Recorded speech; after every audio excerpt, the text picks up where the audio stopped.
Hello students, Pallav physics के amazing platform पे आपका स्वागत है। तो आज हम लोग डिस्कस करेंगे इलेक्ट्रोमैग्नेटिक इंडक्शन के बारे में। और फैराडेज लॉ आता है इसमें, Faraday's law of EMI, electromagnetic induction. तो इसके बारे में बात करेंगे। इलेक्ट्रोमैग्नेटिज्म कुछ स्टूडेंट का डाउट था, इसको थोड़ा सा डिस्कस कर दिया जाए। क्वेश्चन काफ़ी ले चुके हैं तो काफ़ी कवर हो चुका होगा आपका, क्वेश्चन का इशू नहीं होगा शायद अब। तो ये एक टॉपिक कुछ का डिमांड था तो इसको भी टैकल कर लेते हैं, इलेक्ट्रोमैग्नेटिक इंडक्शन। तो चलिए शुरू करते हैं। तो आपने पढ़ रखा होगा कि ये जो हैंस ओरेस्टेड एक्सपेरिमेंट था, है ना, जिससे ये बात समझ में आई कि किसी कंडक्टर में अगर करंट फ्लो कर रहा है तो मैग्नेटिक फील्ड उसके आसपास डेवलप हो जाता है। नहीं, a current carrying conductor behaves as a magnet, यानी कि इलेक्ट्रिक करंट है तो मैग्नेटिक फील्ड है ना। ये ओरेस्टेड एक्सपेरिमेंट से अगर आपने पढ़ रखा है तो यहां से ये समझ में आया, क्या समझ में आया कि इलेक्ट्रिक करंट अगर है किसी कंडक्टर में तो आप समझ लो मैग्नेटिक फील्ड भी है ना। उसी की वजह से तो वो जो कर रहे थे इलेक्ट्रिक सर्किट पे काम, उसके बगल में वो मैग्नेटिक कंपास रखा था, उसके निडल में डिफ्लेक्शन आ रहा था, है ना। मैग्नेटिक कंपास तो मैग्नेट है, उसमें क्यों डिफ्लेक्शन आएगा? मतलब आसपास कोई मैग्नेटिक फील्ड है ना, जिसकी वजह से उसमें डिफ्लेक्शन आ रहा है। तो हैंस ओरेस्टेड एक्सपेरिमेंट से ये बात समझ में आई थी कि करंट कैरिंग कंडक्टर जो है वो मैग्नेट की तरह बिहेव करता है, अपने आसपास मैग्नेटिक फील्ड क्रिएट कर लेता है, और उसी की वजह से मैग्नेटिक कंपास जो निडल है उसमें डिफ्लेक्शन आ रहा था। ये बात हुई। तो इसी का उल्टा सोचा गया, है ना। फराडे सोचे इसका उल्टा, अब पढ़ेंगे आगे अभी फराडेज लॉ। तो इसका उल्टा इस तरह से सोचा गया कि अगर मैग्नेटिक फील्ड अगर है, अगर मैग्नेटिज्म है, मैग्नेटिक फील्ड है, तो क्या इसका रिवर्स रेसिप्रोकल हो सकता है? इलेक्ट्रिक करंट आ सकता है क्या मैग्नेटिक फील्ड से? तो कुछ ऐसा सोचा गया कि अगर मैग्नेटिक फील्ड है तो क्या करंट आ सकता है, इलेक्ट्रिक करंट आ सकता है क्या, है ना। ऐसा उल्टा सोचा गया कि अगर मैग्नेटिक फील्ड अगर है मेरे पास तो क्या करंट आ सकता है। उल्टा हो सकता है क्या? करंट से अगर मैग्नेटिज्म आ सकता है तो क्या मैग्नेटिज्म से करंट आ सकता है, मैग्नेटिक फील्ड से इलेक्ट्रिक करंट आ सकता है क्या? तो बिल्कुल आ सकता है, और आया भी, और उसका एप्लीकेशन में बहुत सारा यूज भी हम लोग कर रहे हैं, डिवाइस आज बहुत सारा उस पर बेस्ड। तो इसी को समझेंगे आज कि मैग्नेटिक फील्ड से कैसे करंट आया, है ना। ये फराडे कैसे इसको समझाए, कैसे लेके आए, वो क्या एक्सपेरिमेंट कर रहे थे जिससे ये बात उनको दिखी, गैल्वेनोमीटर में डिफ्लेक्शन दिखा, है ना। वो अपना एक मैग्नेट से खेल रहे थे एक कॉइल के थ्रू, और बगल में गैल्वेनोमीटर रखा था, तो उसमें, है ना, वो कॉइल जुड़ा हुआ था गैल्वेनोमीटर से, तो वो उसमें डिफ्लेक्शन दिखा गैल्वेनोमीटर में। तो वो थोड़ा समझेंगे अभी कि कैसे मैग्नेटिक फील्ड की वजह से इलेक्ट्रिक करंट आया। ठीक है, तो इसको समझ लेंगे अभी पूरा डिटेल से, लेकिन उसके पहले जो लिख रहे हैं वो थोड़ी देर आपको लिखना है ना। फिर समझेंगे कि क्या हुआ इसमें, वो पूरा डिटेल समझेंगे। तो आपको अभी 1 से 2 मिनट के लिए अभी लिखना है एक चीज जो लिखने जा रहे हैं, ठीक है। तो ये आपको लिखना है कि when there is a change in number of magnetic field line linked with conductor,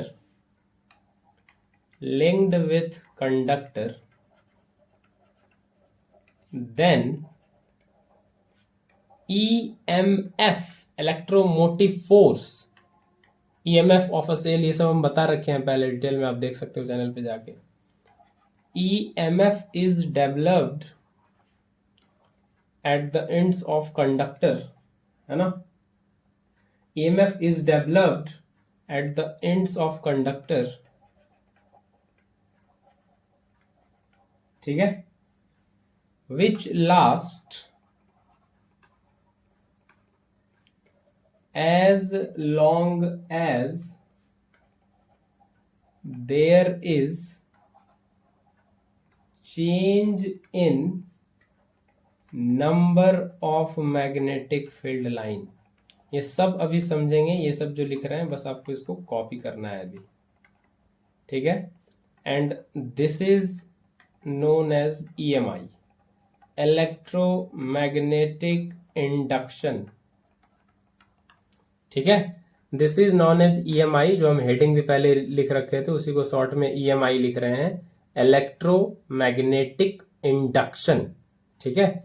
तो अब इसको समझते हैं कि हुआ क्या, ठीक है। अब इसको समझते हैं आगे, और ये वाला पार्ट आपको समझना है सही से। तो चलिए समझ लेते हैं। तो ये समझने के लिए सबसे पहले हमको बनाना है क्या, एक कॉइल जैसा कुछ बनाना है। तो सबसे पहले हम ले रहे हैं क्या, एक कोर ले रहे हैं, एक आयरन कोर। आयरन कोर समझ लो आप, पाइप जैसा स्ट्रक्चर होता है, अंदर से खोखला है ना, कोर, और यहाँ पे आयरन का ले रहे हैं, ठीक है। फेरोमैग्नेटिक कोर ले रहे हैं, आयरन का कोर ले रहे हैं। कैसे, देखो आप, ये ऐसे एक आयरन कोर हो गया, ठीक है। ये क्या हो गया, ये ऐसे एक आयरन कोर हो गया, और यहाँ पे इसके ऊपर ये एक गैल्वेनोमीटर पहले लगा दें। ये गैल्वेनोमीटर, ये G हो गया आपका, ये गैल्वेनोमीटर है। और ये जो है ये क्वाइलिंग है वायर का, है ना, कॉपर वायर का, कोई भी कंडक्टिंग वायर का, ये समझ लो आप इस तरह से, ये क्वाइलिंग है इसके ऊपर, ठीक है। ये क्वाइलिंग है। तो ये आपका क्या बन गया, ये बन गया सोलेनॉइड, है ना। ये जो स्ट्रक्चर आप देख रहे हो ये क्या बन गया, सोलेनॉइड। सोलेनॉइड यही तो होता है, कंडक्टिंग वायर का क्वाइलिंग, रैपिंग, है ना, रैप करना, जैसे चॉकलेट रैप्ड होता है उसी तरह से रैपिंग करना। ये किसी इस तरह के आयरन कोर में, है ना, ये एक आयरन का कोर है, खोखला है, पूरा कोर है, इस पे कंडक्टिंग वायर का रैपिंग करना, है ना, क्वाइलिंग करना, और यही कहलाता है सोलेनॉइड। तो सोलेनॉइड नाम से डरना नहीं है, सोलेनॉइड कुछ नहीं है, बस वायर का वो हेलिक्स है, क्वाइल है, वो रैपिंग है, ये आयरन कोर पे, बस इतना है सोलेनॉइड, इससे ज्यादा और कुछ नहीं है। सोलेनॉइड वर्ड से डरना नहीं है, ठीक है। और इसके एंड को यहाँ गैल्वेनोमीटर से जोड़ दिए, ताकि करंट होगा तो गैल्वेनोमीटर में डिफ्लेक्शन होगा तो हमको पता चलेगा, है ना। गैल्वेनोमीटर इसीलिए होता है, to detect the presence of current, है कि नहीं। तो ये पहले आपको समझ में आया। ये भी बता दें, ये क्या है, ये है आयरन कोर, है ना, ये है आयरन कोर, ठीक है। अब यहाँ पे एक मान लो, आप यहाँ पे मान लो क्या, ये है ही, ये मैग्नेट रखा हुआ है ऐसे, ठीक है। ये होता है ना वो बार मैग्नेट, है ना, बार मैग्नेट वैसा कुछ रखा हुआ है, ये नॉर्थ पोल इसका और ये साउथ पोल, ठीक है, ऐसे करके मैग्नेट रखा हुआ है। और अभी इसको मैग्नेट को हम नहीं चला रहे, ना ही ये क्वाइल जो सोलेनॉइड है इसको चला रहे, दोनों में से किसी को नहीं चला रहे, दोनों रेस्ट पे है, रुका हुआ है, ठीक है। इसका वेलोसिटी 0 और इसका भी वेलोसिटी 0 है। तो अभी हम लोग एक पर्सपेक्टिव में समझेंगे, हम लोग मैग्नेट को चलाएंगे। आप किसी को भी चला लो, बात वही होगा, हम लास्ट में इसको लिख देंगे। अभी बस समझना है आपको थोड़ी देर के लिए कि हम मैग्नेट को मूव करा रहे हैं, ठीक है। तो अभी देखो, अभी तो ये मैग्नेट किसमें, रेस्ट में, वेलोसिटी 0 है। देखो ये मैग्नेट है, आपने पढ़ रखा है बहुत बचपन से ही कि ये मैग्नेट से क्या होता है, इसके आसपास मैग्नेटिक फील्ड होता है। मैग्नेटिक फील्ड समझ में आता है, रीजन ऑफ इन्फ्लुएंस, मतलब उसका असर कितने दूर तक होता है ना। जैसे किसी जिले का DM है, तो उस DM का जो भी उसको पॉलिसी इंप्लीमेंट करना है वो उसके जिले में चलेगा, वो दूसरे के जिले में नहीं जा सकता। तो उसका वो कार्य क्षेत्र है ना, प्रभाव क्षेत्र, रीजन ऑफ इन्फ्लुएंस एक जिले तक है। तो उसी तरह से ये मैग्नेट का भी अपना रीजन ऑफ इन्फ्लुएंस है कि इतने दूर तक कोई सब्सटेंस होगा फेरोमैग्नेटिक, तो वो उसको अट्रैक्ट कर लेगा या रिपेल कर लेगा, है ना। तो इसको कहते हैं magnetic field, region of influence, मतलब इतने दूर तक होता है ना। आप बचपन में देखे होगे, एक मैग्नेट है, दूसरा मैग्नेट है, या कोई आयरन जैसा सब्सटेंस है, या निकल कोबाल्ट जैसा, तो उसमें आसपास मैग्नेट लाते हो तो आपको अपने हाथ पे एक फोर्स फील होने लगता है, आपके हाथ को खींचने लगता है बिना उसमें टच किए। तो क्यों ऐसा होता है, क्योंकि उसके आप रीजन ऑफ इन्फ्लुएंस में आ गए, है ना, उस मैग्नेट के रीजन ऑफ इन्फ्लुएंस में। तो यही कहानी यहां पे भी है। तो क्या होता है कि ये जो रीजन ऑफ इन्फ्लुएंस है, ये जो मैग्नेटिक फील्ड है, इसको हम लोग कैसे फील लेते हैं, पेपर पेन पे कैसे समझते हैं पेपर पे। तो हम लोग एक इमेजिनरी लाइन ड्रॉ करते हैं, है ना, जिसको कहते हैं मैग्नेटिक फील्ड लाइन। तो क्या होता है, ये नॉर्थ पोल से मैग्नेटिक फील्ड लाइन निकलता है और साउथ में घुस जाता है, ऐसा होता है। ठीक है, magnetic field line originate from north pole and terminate at south pole, ऐसा ही होता है। तो ये नॉर्थ पोल से ये मैग्नेटिक फील्ड लाइन निकल रहा है ना, ये नॉर्थ पोल से मैग्नेटिक फील्ड लाइन निकल रहा है ना, कुछ जाके इधर साउथ में भी घुसता है ना, कुछ जाके इधर साउथ में भी घुसता है। ठीक है, तो नॉर्थ से निकलता है, साउथ में घुस जाता है, और इनसाइड द मैग्नेट फिर साउथ से नॉर्थ चलता है, ऐसा मैग्नेटिक फील्ड लाइन होता है। तो देखो क्या होगा, जब ये मैग्नेट नहीं चल रहा है, रुका हुआ है, रेस्ट पे है, तो ये जो मैग्नेटिक फील्ड लाइन है ना, ये जो मैग्नेटिक फील्ड लाइन है, ठीक है, ये जो मैग्नेटिक फील्ड लाइन है, जो उस आयरन कोर है ना, और वो जो क्वाइल उस पे जो वायर रैप्ड है, उस पूरे सिस्टम से जो लिंक हो रहा है, जो मैग्नेटिक फील्ड लाइन सट रहा है, टच हो रहा है, ऐसे समझो आप, जो लिंक हो रहा है मैग्नेटिक फील्ड लाइन, वो यहाँ फिलहाल देखो इस फिगर से कि ये 3 ही है ना, ये वाला, इसको हम दूसरे कलर से दिखाएं अगर समझाने के लिए, तो देखो आप, ये 3 मैग्नेटिक फील्ड लाइन लिंक हो रहा है, ऐसे आप समझो, ये 1 2 3 है ना, ये 3 मैग्नेटिक फील्ड लाइन लिंक हो रहा है उस सॉफ्ट आयरन कोर से। ठीक है, जो इस मैग्नेट से निकल रहा है मैग्नेटिक फील्ड लाइन, ये इतना लिंक हो रहा है।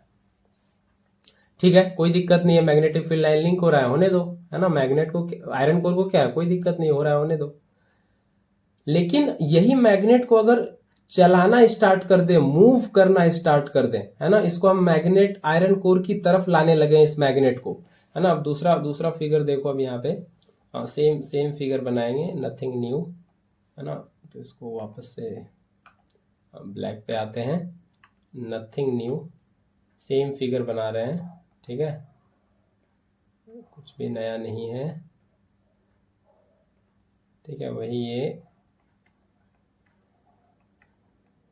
ये इस तरह से, हाँ, ये इस तरह से, ये वही गैल्वेनोमीटर है, और ये हो गया, ये वायर का यहाँ पे रैपिंग हो गया।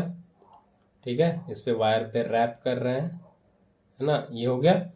अब इस मैग्नेट को अगर हम चलाने लगे, है ना, नॉर्थ पोल जो फेस कर रहा है आयरन कोर की तरफ, आयरन कोर की तरफ कौन सा पोल फेस कर रहा है, नॉर्थ पोल, इसी पोल से इसको चलाने लगे, मान लो इसको मूव करा रहे हैं, ठीक है, यहाँ पे लेते आए चला के, यहाँ पे, ठीक है, वहां से इसको यहाँ पे लेके आगे चला के, है ना, इसको मूव करा रहे हैं, है ना, इसको क्या करा रहे हैं, मूव। अब जो v है वो 0 नहीं है, अब इसको चला रहे हैं, कुछ मोशन है, कुछ वेलोसिटी है। ठीक है, तो क्या होगा, देखो इससे मैग्नेटिक फील्ड लाइन निकल रहा है, तो मैग्नेटिक फील्ड लाइन निकल रहा है, तो अब जो है, अब इससे, क्योंकि इसके करीब आ गया है, तो अब जो है इससे ज्यादा मैग्नेटिक फील्ड लाइन लिंक हो रहा है, देखो, है ना, अब इससे ज्यादा मैग्नेटिक फील्ड लाइन लिंक हो रहा है ना, 1 2 3 4 5, है ना, 5, अब यहाँ पे 5 मैग्नेटिक फील्ड लाइन लिंक हो रहा है, यहाँ पे 3 ही हो रहा था। तो देखो उसको जब आप पास ला रहे हो, तो क्या हो रहा है, मैग्नेटिक फील्ड लाइन, जो number of magnetic field line link हो रहा था वो चेंज कर रहा है ना। उसको जब ऐसे पास ले जाओगे, दूर ले जाओगे, तो क्या होगा, मैग्नेटिक फील्ड लाइन जो स्टैटिक पोजीशन जब था दोनों का, तब 3 लिंक हो रहा था, लेकिन जब इसको आप पास ले आ रहे हो तो क्या हो रहा है, अब चेंज हो रहा है, मैग्नेटिक फील्ड लाइन जो लिंक हो रहा है उस आयरन कोर से 3 से 5 हो गया, है ना, 3 से 5 हो गया। यही कह रहा है कि when there is a change in number of magnetic field line linked with the iron core, और उसके ऊपर जो ये रैपिंग है क्वाइल्ड, है ना, सोलेनॉइड कह लो सीधा, सोलेनॉइड से जो लिंक हो रहा है ये मैग्नेटिक फील्ड लाइन, वो चेंज हो रहा है। जब ये चेंज होता है तो क्या होता है, उस कंडक्टर के अक्रॉस, है ना, उस कंडक्टर के अक्रॉस EMF डेवलप होता है, पोटेंशियल डिफरेंस डेवलप होता है, वोल्टेज डेवलप होता है ना, और वोल्टेज आ गया तो पोटेंशियल आ गया, पोटेंशियल के डिफरेंस से ही करंट आता है, और फिर इसमें करंट आ जाता है ना, यही होता है electromagnetic induction. when there is a change in number of magnetic field line linked with the conductor, then EMF is developed between the ends of conductor, and EMF आ गया तो करंट तो आ ही जाएगा, बिकॉज करंट क्या है, potential difference की वजह से ही current आता है ना, V इक्वल टू IR। तो ठीक है, तो ये EMF डेवलप होता है और इसमें करंट आ जाता है, ठीक है, यही होता है इलेक्ट्रोमैग्नेटिक इंडक्शन। तो करंट इसमें इंड्यूस कराए, है ना, करंट अपने आप नहीं आया, करंट इंड्यूस कराए। कैसे इंड्यूस कराए, मैग्नेट की मदद लेके, मैग्नेट का रिलेटिव मोशन करा के, या क्वाइल का भी मोशन करा सकते हैं, है ना, दोनों में से किसी का ही मोशन होना चाहिए, वो आगे इस बात को लिखेंगे। यहाँ पे फिलहाल मैग्नेट के मोशन से आपको समझना है। तो मैग्नेट को जैसे मूव कराए तो मैग्नेटिक फील्ड लाइन जो लिंक हो रहा है क्वाइल से वो चेंज करने लगता है लगातार। यही चेंज होने से ईएमएफ डेवलप होता है, यही हम पहले लिख दिए हैं, यही इस पैराग्राफ में लिखा हुआ है, ईएमएफ इज डेवलप्ड, है ना। तो ईएमएफ डेवलप होता है और फिर ईएमएफ डेवलप हो गया तो करंट आई जाता है और इसी को कहते हैं इंड्यूस्ड करंट। और ईएमएफ जो डेवलप हुआ इसको कहते हैं इंड्यूस्ड ईएमएफ, है ना, मैग्नेट की वजह से ईएमएफ इसमें इंड्यूस हुआ। तो अब यहाँ पे ये तो समझ में आ गया ईएमएफ इंड्यूस हुआ। अब यहाँ पे सवाल आता है कि ये जो करंट इंड्यूस हो गया इसके डायरेक्शन पे बात होती है, वो भी आगे बताएंगे अभी कि लेंजेस लॉ इसका डायरेक्शन बताता है, या मैक्सवेल नहीं, Fleming right hand thumb rule इसका डायरेक्शन बताता है, करंट का डायरेक्शन, कि वो किधर होगा, क्लॉकवाइज होगा या एंटी क्लॉकवाइज होगा। तो लेंजेस लॉ ये बताता है कि करंट का डायरेक्शन किधर होगा, तो वो भी समझेंगे आगे। तो फिलहाल आपको बता देते हैं डायरेक्शन किधर होगा, फिर वो सेपरेटली लिख लेंगे उसको, फिलहाल अभी आप यहां समझ लो। देखो करंट का डायरेक्शन इस क्वाइल में, इस जो रैपिंग है इसमें, ये पूरा कंडक्टर में, करंट का डायरेक्शन ऐसे होगा कि वो अपोज करेगा उस काउज को जो करंट को प्रोड्यूस किया है ना। ऐसे कह सकते हो बेटा बाप का विरोध करता है ना, रियल लाइफ में जैसा होता है ना, वैसा। तो यहां पे भी वैसा कि करंट जिस कारण से इस क्वाइल में आया है उस कारण को ही अपोज करता है और उसी तरह से फिर करंट का डायरेक्शन बनता है। अभी समझाते हैं। देखो जब आप नॉर्थ पोल फेस से इस मैग्नेट को क्वाइल की, इस कंडक्टर की आयरन कोर की तरफ लाते हो, पहले 3 लिंक हो रहा था, अब 5 लिंक हो रहा है। वो नहीं चाहता है आयरन कोर कि उससे 5 लिंक हो। क्यों वो चाहेगा अपने से 5 लिंक कराना? आपने इनर्शिया पढ़ा लॉज ऑफ मोशन में। इनर्शिया क्या होता है? बॉडी की टेंडेंसी की अपने रेस्ट वाले स्टेट को या मोशन वाले स्टेट को बनाए रखने की। तो इस धरती पे, इस नेचर में, है ना, इस धरती पे नेचर जो है हर एक चीज को ऐसे बना के रखा है कि वो अपने अंदर किसी भी तरह से होने वाले चेंज को अपोज करना चाहता है। ये सिस्टम है, ये टेंडेंसी है ना। जैसे ठंडे में आपको पापा पढ़ने उठा दें सुबह सुबह, रेजिस्ट करते हो कि नहीं? उसी तरह से हर एक चीज किसी भी तरह के चेंज को रेजिस्ट करता है। ये ऐसा नेचर ही है, ऐसा सिस्टम ही है सबका, है ना। हम लोग का भी सिस्टम है, तो उसी तरह से इसका सिस्टम है। तो ये भी सॉफ्ट आयरन कोर भी अपोज करेगा 3 से 5 मैग्नेटिक फील्ड लाइन नहीं लेना चाहेगा। वो बोलेगा 3 ही रहने दो, हम 5 नहीं चाहते। अपोज करेगा, पहले सब अपोज करता है किसी भी तरह से चेंज को, लेकिन चेंज तो होके रहेगा, है ना। परिवर्तन संसार का नियम है, लेकिन उस परिवर्तन के ड्यूरेशन में जिसके साथ वो परिवर्तन हो रहा है उसको वो अपोज करता है, पहले रेजिस्ट करता है सिस्टम कि नहीं चाहते हम ये चेंज, हमको वैसे रहने दो। तो ये सॉफ्ट आयरन कोर भी क्या करेगा कि अपोज करेगा, है ना। तो अपोज ये कैसे करेगा? ये मैग्नेट आ रहा है जिसकी मैग्नेटिक फील्ड लाइन किस वजह से बढ़ रहा है? मैग्नेट के पास आने से। तो बोलेगा चल मैग्नेट दूर जा, तू ही है वो जड़, तू ही वो कारण है जिसकी वजह से मेरे अंदर 3 से 5 मैग्नेटिक फील्ड लाइन लिंक हो रहा है। तो मैग्नेट को दूर भगाना होगा। तो कैसे भगाएगा मैग्नेट को दूर? तो ये अपने अंदर करंट को ऐसे डायरेक्शन में लेगा जिसकी वजह से वो मैग्नेट दूर जाए। तो क्या करता है कि ये जो आयरन कोर का ये वाला फेस है जो नॉर्थ पोल को फेस कर रहा है, ये नॉर्थ पोल दिखाने लगता है इसको, है ना। इसको ऐसे ये होता है ना, एन जैसा लिखते हो, नॉर्थ पोल, है ना, ये ऐसा, ये नॉर्थ पोल फेस इसकी तरफ दिखाता है मैग्नेट की तरफ, कि नॉर्थ नॉर्थ करेंगे तो रिपेल होके ये भागेगा, है ना। तो वो बस बताने का तरीका बता रहे हैं कि करंट इसके अंदर ऐसे इंड्यूस होता है, डायरेक्शन करंट का ऐसा होता है कि वो अपोज करे उस कारण को जो करंट को प्रोड्यूस किया है। तो करंट प्रोड्यूस किसकी वजह से हुआ है, कारण क्या है, मैग्नेट का पास आना, मैग्नेटिक फील्ड लाइंस का बढ़ना, यही तो वो कारण है।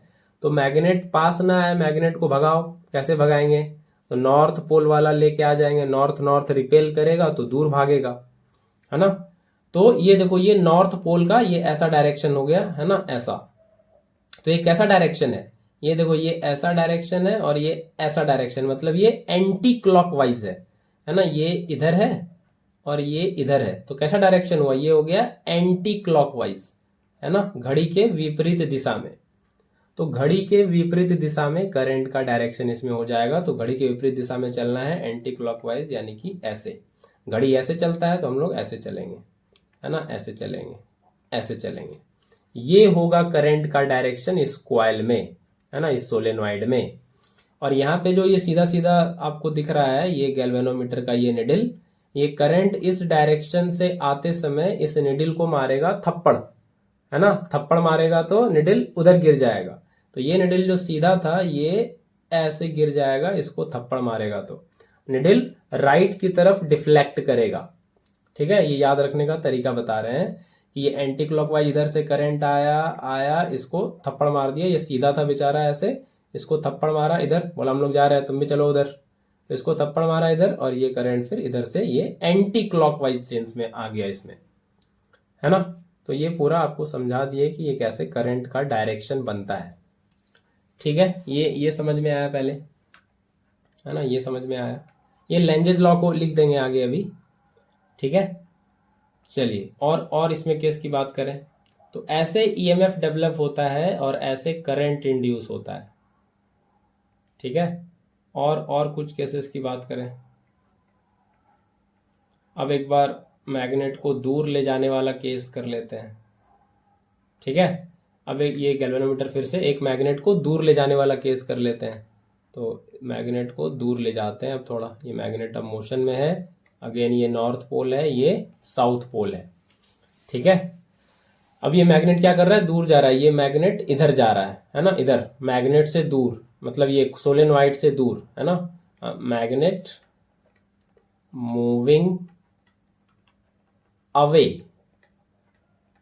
अवे फ्रॉम सोलेनॉइड, ठीक है, दूर जा रहा है।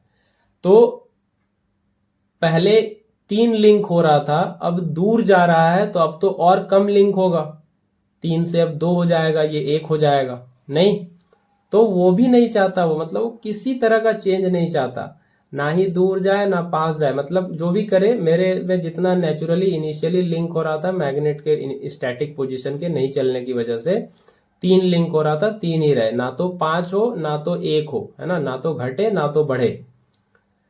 तो फिर ये दूर जा रहा है तो फिर क्या होगा, number of magnetic field line जो लिंक हो रहा है वो चेंज करेगा, चेंज जैसे करता है ईएमएफ आ जाता है, ठीक है। तो ईएमएफ आ गया तो फिर करंट भी आ जाएगा, इंड्यूस्ड करंट। तो फिर से वही बात आती है, करंट का डायरेक्शन क्या होगा, तो लेंजेज लॉ वही कहता है, करंट का, लेंजेज लॉ आगे लिखेंगे अभी, लेंजेज लॉ, करंट का डायरेक्शन इस तरह से होगा कि वो उस कारण को, उस रीजन को अपोज करेगा जो उसको प्रोड्यूस किया है। तो प्रोड्यूस तो हुआ है मैग्नेट के दूर जाने से, तो ये आयरन कोर बोलेगा दूर मत जा, आजा मेरे पास, तेरे दूर जाने से करंट आया है तो अपनी जगह पे वापस आ। तो इसको पास लाने के लिए क्या करना होगा, इस कोर को कैसा फेसिंग दिखाना होगा, साउथ पोल, आ जाओ, साउथ है, नॉर्थ आ जाओ, साउथ के पास आ जाओ।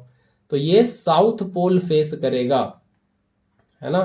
तो ये वाला फेस कैसा बना लेगा, ये बना लेगा साउथ पोल। साउथ पोल कैसा होता है, देखो ये ऐसा और ये ऐसा, तो ये कैसा बन गया, ये बन गया क्लॉकवाइज, है ना, क्लॉकवाइज घड़ी की दिशा में। तो ये बन गया क्लॉकवाइज, क्लॉकवाइज घड़ी की दिशा में। है ना, घड़ी की दिशा में, तो करंट का डायरेक्शन कैसा हो जाएगा, क्लॉकवाइज। और जो गैल्वेनोमीटर सीधा था इस बार इधर से जा रहा है, तो सीधा था ये ऐसे, इसको थप्पड़ मारेगा इस बार ऐसे कर देगा, है ना। गैल्वेनोमीटर का नीडल डिफ्लेक्ट हो जाएगा लेफ्ट की तरफ, ठीक है, लेफ्ट की तरफ डिफ्लेक्ट हो जाएगा। ठीक है, समझ आ रहा है सही तरीके से, है ना, सही तरीके से समझ में आ रहा है। अब एक दो केस और देख लो। अब मैग्नेट का पोलैरिटी बदल के देख लो, तो करंट का डायरेक्शन बदल जाएगा, देखना। अब साउथ पोल की तरफ से लेके आओ, है ना, एक केस अब ये बनता है इसमें। तो ये सारा केस कर ही दे रहे हैं, फिर आगे हम लोग समझ लेंगे जो भी समझना है। अब अगला केस इसमें ये बनता है कि अब इसको कर देते हैं साउथ पोल की तरफ फेस करता हुआ, ठीक है। इसको अब क्या कर देते हैं, अब चला रहे हैं मैग्नेट को, ठीक है, इसको अब साउथ पोल और ये नॉर्थ पोल ऐसा कर देते हैं, है ना। साउथ पोल से फेस करता हुआ ये आ रहा है, तो फिर वही कहानी होगी, है ना, कि ये पास हो रहा है, ये मैग्नेट की तरफ आ रहा है, ये कॉइल की तरफ आ रहा है, सोलेनॉइड की तरफ।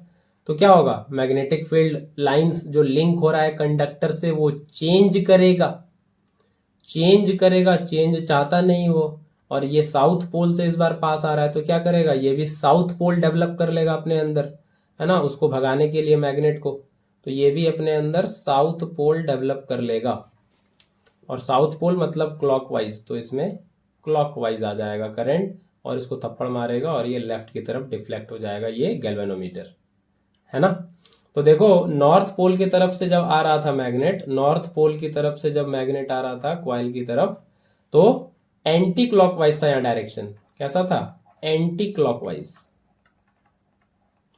और जब साउथ पोल की तरफ से आया मैग्नेट की तरफ, डायरेक्शन कैसा हो गया, क्लॉकवाइज।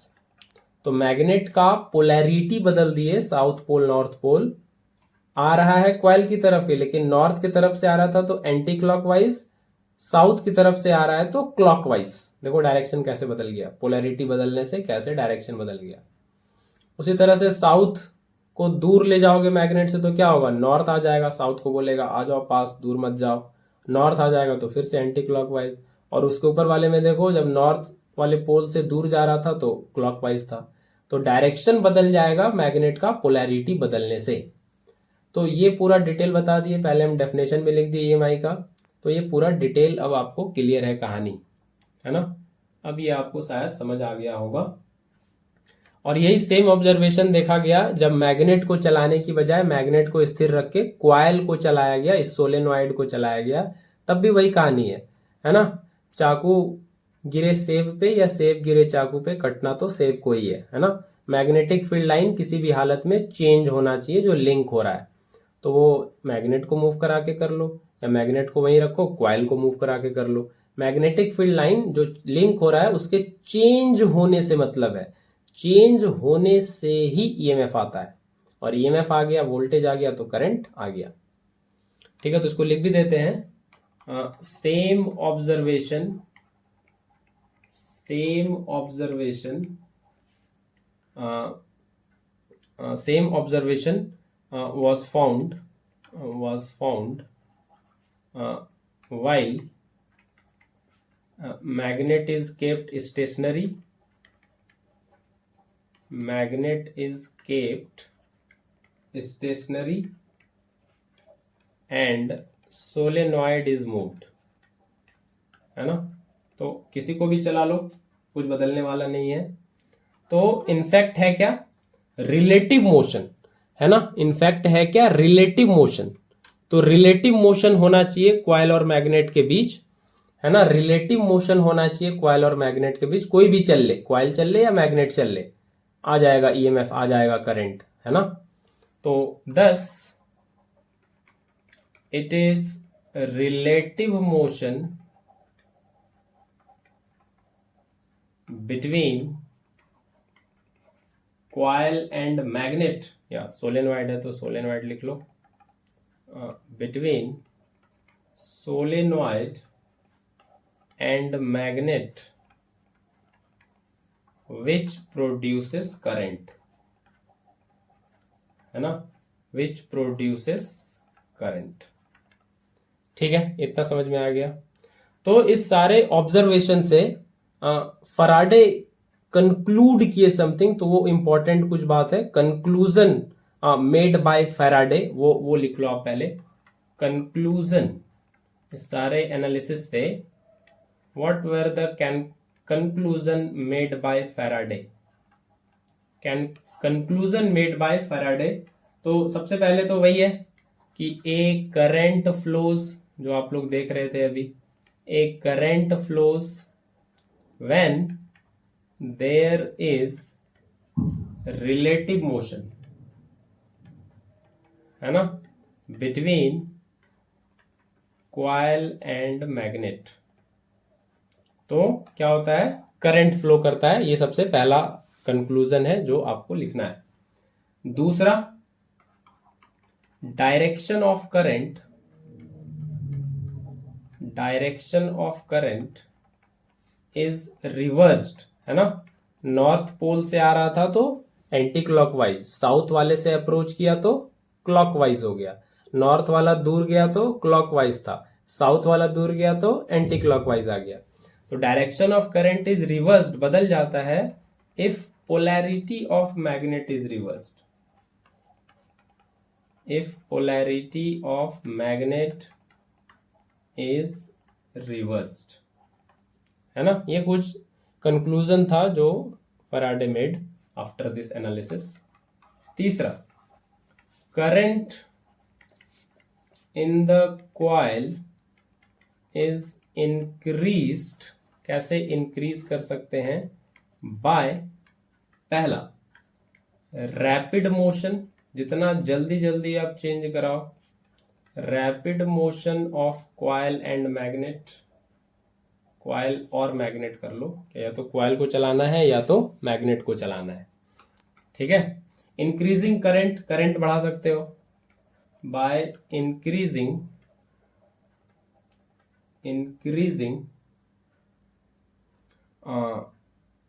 नंबर ऑफ टर्न्स, है ना, नंबर ऑफ टर्न्स। करंट तो आएगा ही, करंट को आप कैसे बढ़ाओगे, है ना।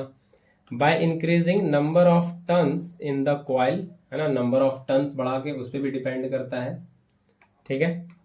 By increasing area of cross section of the coil, area of cross section बढ़ा लो कॉइल का, जितना ज़्यादा क्रॉस सेक्शन होगा उतना ज़्यादा मैग्नेटिक फील्ड लिंक होगा, फील्ड लाइन, है ना। और स्ट्रॉन्ग मैग्नेट यूज कर सकते हो by use of strong magnet, ठीक है। तो ये कुछ वेज है जिससे आप मैग्नेटिक फील्ड लाइन जो लिंक हो रहा है और फिर जो करंट बन रहा है उसका स्ट्रेंथ आप बढ़ा सकते हो, करंट बढ़ा सकते हो। तो आई होप ये आपको पहले इतनी बात समझ में आई है ना। एक और वर्ड है इसमें जो आपको मिल सकता है, वो कुछ नया वर्ड नहीं है, ये जो इतनी देर से कह रहे हैं मैग्नेटिक फील्ड लाइंस जो लिंक हो रहा है ना, जो उस कॉइल से लिंक हो रहा है, कॉइल से पास हो रहा है मैग्नेटिक फील्ड लाइंस, उसके लिए एक टर्म यूज किया जाता है मैग्नेटिक फ्लक्स, है ना। वो आप मैग्नेटिक फील्ड लाइंस भी लिख सकते हो, मैग्नेटिक फ्लक्स। ये क्या है बेसिकली, ये है number of magnetic field lines, number of magnetic field lines passing normally, है ना, पासिंग नॉर्मली, है ना, passing normally through unit cross section area,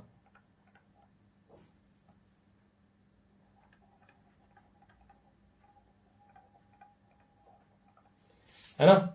ये मैग्नेटिक फील्ड लाइंस, वो जो number of magnetic field lines निकल रहा है और वो जो उस क्रॉस सेक्शन से, है ना, क्रॉस सेक्शन से पास हो रहा है नॉर्मली, है ना। मैग्नेटिक फ्लक्स जब भी बोलो तो ये नॉर्मली बोलना जरूरी है ना। मैग्नेटिक फील्ड लाइंस ये 90 डिग्री पे ये नॉर्मली कितना पास हो रहा है क्रॉस सेक्शन से, उसी को कहते हैं मैग्नेटिक फ्लक्स, है ना, उसी को कहते हैं मैग्नेटिक फ्लक्स, ठीक है। तो ये जो पूरा EMI वाला सिस्टम है, ये जो पूरा ईएमआई का डेफिनेशन पढ़े उसको ये मैग्नेटिक फ्लक्स के टर्म्स में भी डिफाइन कर लेते हैं, वो भी देख ही लो। When there is relative motion between coil and magnet, then magnetic flux linked with the coil changes, है ना। then magnetic flux का भी मतलब हो गया number of magnetic field lines passing normally through the cross section of the conductor or coil, that changes, वही लिखने जा रहे हैं। मैग्नेटिक फ्लक्स, उसके लिए एक पूरा शॉर्ट वर्ड लिख दिए मैग्नेटिक फ्लक्स, है ना। Then magnetic flux linked with coil changes, है ना। As a result EMF is induced in the coil, है ना। This induced EMF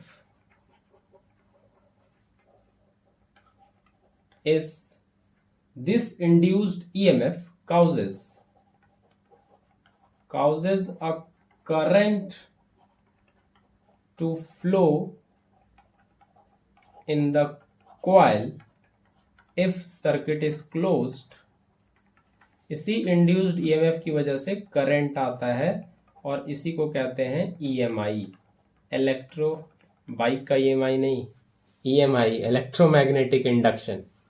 ठीक है, तो आप मैग्नेटिक फ्लक्स कह लो या magnetic field lines linked with the coil changes कह लो, बोथ मीन द सेम, ज़्यादा कुछ फर्क नहीं है।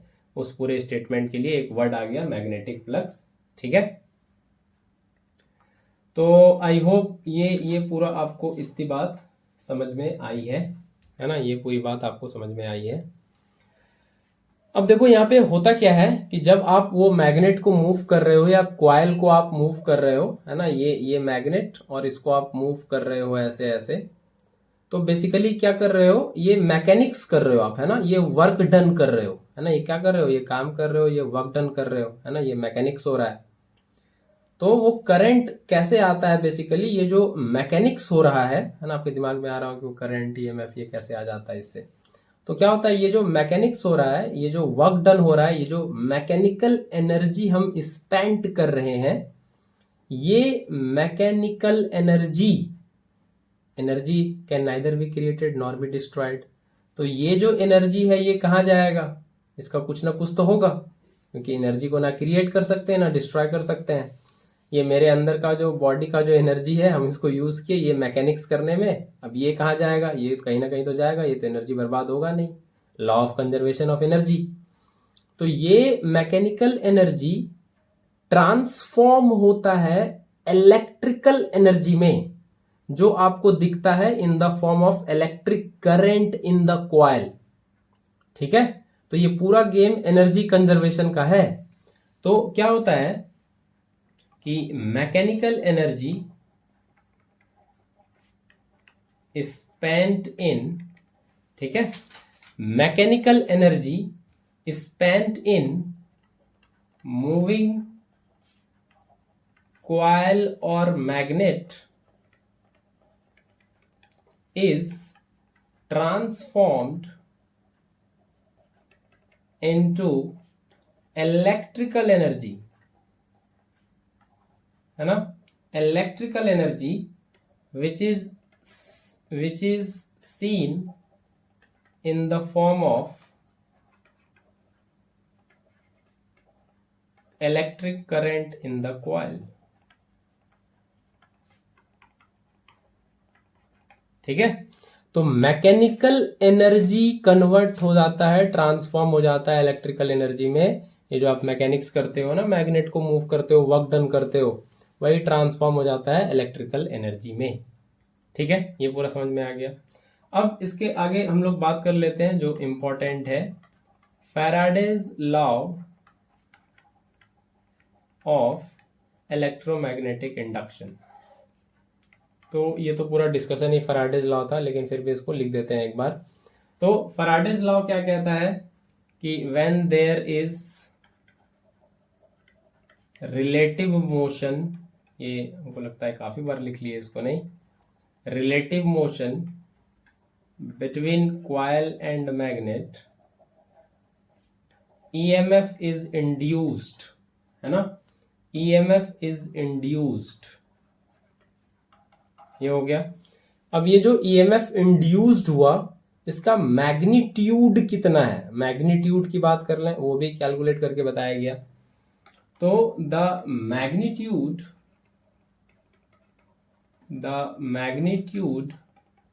Of induced EMF is proportional to, directly proportional to time rate of change of magnetic flux, है ना, time rate of change of magnetic flux linked with coil, है ना। इसका मतलब लिख देते हैं शॉर्ट में, ये जो ईएमएफ इंड्यूस्ड हुआ ये डायरेक्टली प्रोपोर्शनल होता है time rate of change of magnetic flux. देखो मैग्नेटिक फ्लक्स को फाई से दिखाया जाता है, ठीक है, और इसका चेंज यानी कि डी फाई, ये आपको 11-12 का थोड़ा फील दे रहे हैं, डी फाई, है ना, डी फाई हो गया, मतलब चेंज है, स्मॉल चेंज कह लो आप, डी फाई, और time rate of change, rate word आ गया, मतलब टाइम के रिस्पेक्ट में बात करना है, तो d phi by d t, है ना, d phi by d t. इसको मतलब इससे ज्यादा ये समझ लो कि डी फाई मतलब ऊपर जो लिखा हुआ है वो मतलब change in magnetic flux divide by change in time, या time in which flux changes, ठीक है। तो ईएमएफ ये होता है मैग्नीट्यूड ईएमएफ का, डायरेक्टली प्रोपोर्शनल होता है कि वो जो फ्लक्स चेंज कर रहा है मैग्नेटिक फ्लक्स, वो उसके चेंज होने का रेट क्या है, change in magnetic flux with time, ठीक है, change in magnetic flux with time, इसी के डायरेक्टली प्रोपोर्शनल होता है ईएमएफ। जितना वो मैग्नेटिक फ्लक्स चेंज हो सिर्फ इस पे डिपेंड नहीं करता ईएमएफ, विथ टाइम है, मतलब वो कितना जल्दी जल्दी चेंज कर रहा है, कितना रैपिड चेंज कर रहा है, या कितना धीमे धीमे चेंज कर रहा है। जितना जल्दी चेंज करेगा, लिखे थे ना अभी, रैपिड मोशन ऑफ कॉइल, जितना जल्दी जल्दी चेंज करेगा उतना ज्यादा ईएमएफ इंड्यूस होगा, ठीक है। तो सबसे पहले ये आपको जानना है, इसमें माइनस साइन भी आता है, लेकिन ठीक है उससे बात कर लेंगे अभी, वो लेंजेज लॉ की वजह से यहाँ पे एक माइनस साइन भी आता है, उस पर बात होगी अभी आगे अगर समय बचता है तो, ठीक है। तो फाइनल लिख दें इसको, प्रोपोर्शनल रिवर्सल हटा के, EMF equal to n into d phi by d T.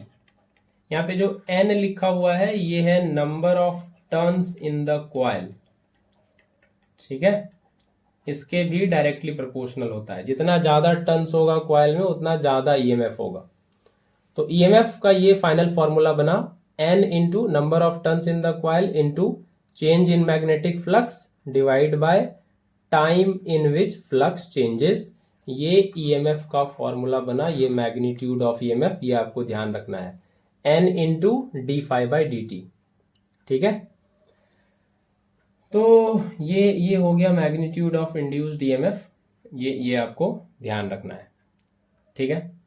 अब मैग्नीट्यूड की बात हो गई तो डायरेक्शन की बात कर लें, जैसा कि बोले थे डायरेक्शन की बात कर लें, डायरेक्शन ऑफ इंड्यूस्ड ईएमएफ।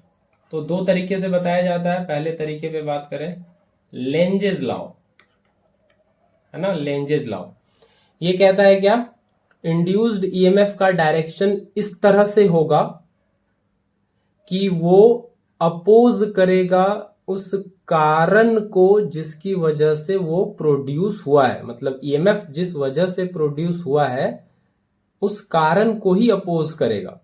तो लेंजेज लॉ कहता है कि डायरेक्शन ऑफ इंड्यूस्ड ईएमएफ, और ईएमएफ आ गया तो करंट आ ही जाएगा, और इसको लिख सकते हो, और induced current is such that it opposes the cause which produces it, मतलब एक बाप ने बेटे को जन्म दिया तो बेटा आगे चल के ही बाप का विरोध करता है, वही वाली बात है ये कि it opposes the cause which produces it. Current जिस वजह से आया, डायरेक्शन ऑफ करंट जब बताने जाते हैं तो वो इस तरह से होता है कि जो करंट को प्रोड्यूस किया है उसी को अपोज करता है ना। यही यही हम लोग शुरू में आज देखे थे, अगर आप ध्यान से अगर आप देखे हो, ये वाला देखो कि ये जो करंट आया इसमें, ये साउथ पोल के पास आने से आया। ये अपने अंदर करंट का डायरेक्शन ऐसे लेगा कि ये मैग्नेट इसके पास ना आए, मैग्नेट इससे दूर जाए, अपोज करेगा उसको, जिसकी वजह से इसमें करंट आया है उस काउज को ही अपोज करेगा। तो क्या करेगा, ये इस फेस पे साउथ पोल दिखाएगा, इसको दूर भागेगा। ये साउथ पोल मतलब क्लॉकवाइज डायरेक्शन। यही है Lenz's law. Current, induced current का डायरेक्शन ऐसे कि वो अपोज करता हो उस कारण को जो उसको प्रोड्यूस किया है, मतलब करंट को जो प्रोड्यूस किया है उसी को अपोज करता है ना। तो ये लेंजेस लॉ यही कहता है, और यही आप यहाँ पे ये माइनस साइन भी देखते हो, है ना। ये माइनस साइन वही है, अपोज करना। तो ईएमएफ तो आएगा लेकिन उसका डायरेक्शन इस तरह से होगा कि वो अपोज करेगा काउज को जो उसको प्रोड्यूस किया है, d phi by d t. ठीक है, ये एक तरीका है। और दूसरा तरीका है फ्लेमिंग्स राइट हैंड रूल, है ना। ये भी जल्दी से बता देते हैं। फ्लेमिंग्स राइट हैंड रूल, है ना। क्या कहता है ये कि अगर आप अपने दाहिने हाथ, ये जो पंजा होता है आपका, है ना, ये बता देते हैं, ऐसे समझ लो आप, ये पंजा है आपके दाहिने हैंड का, है ना। इस पंजे के आप अपने ये थंब, ये फोर फिंगर, है ना, और ये मिडिल फिंगर, सेंट्रल फिंगर, इसको आप स्ट्रेच करो और इस तरह से करो कि ये तीनों एक दूसरे के परपेंडिकुलर हो। ऐसे देखो, है ना, इस तरह से दिख रहा है। ये इधर, ये इधर और ये इधर, ये तीनों एक दूसरे के परपेंडिकुलर हो। थंब, फोर फिंगर और ये मिडिल फिंगर, इसको ऐसे स्ट्रेच करके रखना है कि ये तीनों एक दूसरे के परपेंडिकुलर हो। ठीक है, पहली बात ये कहता है फ्लेमिंग्स राइट हैंड रूल। अब अगर ये फोर फिंगर मैग्नेटिक फील्ड का डायरेक्शन बता रहा है, ये थंब किसका डायरेक्शन बता रहा है, मोशन ऑफ कंडक्टर, है ना, या कंडक्टर पे जो फोर्स लगा है उसका डायरेक्शन बता रहा है। तो ये जो सेंट्रल फिंगर है ये इंड्यूस्ड करंट का डायरेक्शन बताएगा, है ना। इंड्यूस्ड करंट, इसको ऐसे भी कहते हैं फादर मदर चिल्ड्रन। ये फोर्स हो गया father, m magnetic field mother, और ये सेंट्रल फिंगर, है ना, करंट हो गया, सी चिल्ड्रन, है ना। तो फादर मदर चिल्ड्रन ऐसे भी कहते हैं इसको। ठीक है, ये फोर्स, ये फोर्स, है ना, थंब, ये m for mother magnetic field, है ना, और ये central finger c current, induced current यहां पे बोलना है। ठीक है, तो father mother children, father mother children, force magnetic field induced current, force magnetic field induced current, है ना, सेंट्रल फिंगर इंड्यूस्ड करंट। तो ये है फ्लेमिंग्स राइट हैंड रूल, है ना। तो क्या करना है, if we stretch the palm of our right hand such that forefinger, thumb and middle finger are mutually perpendicular to each other, then if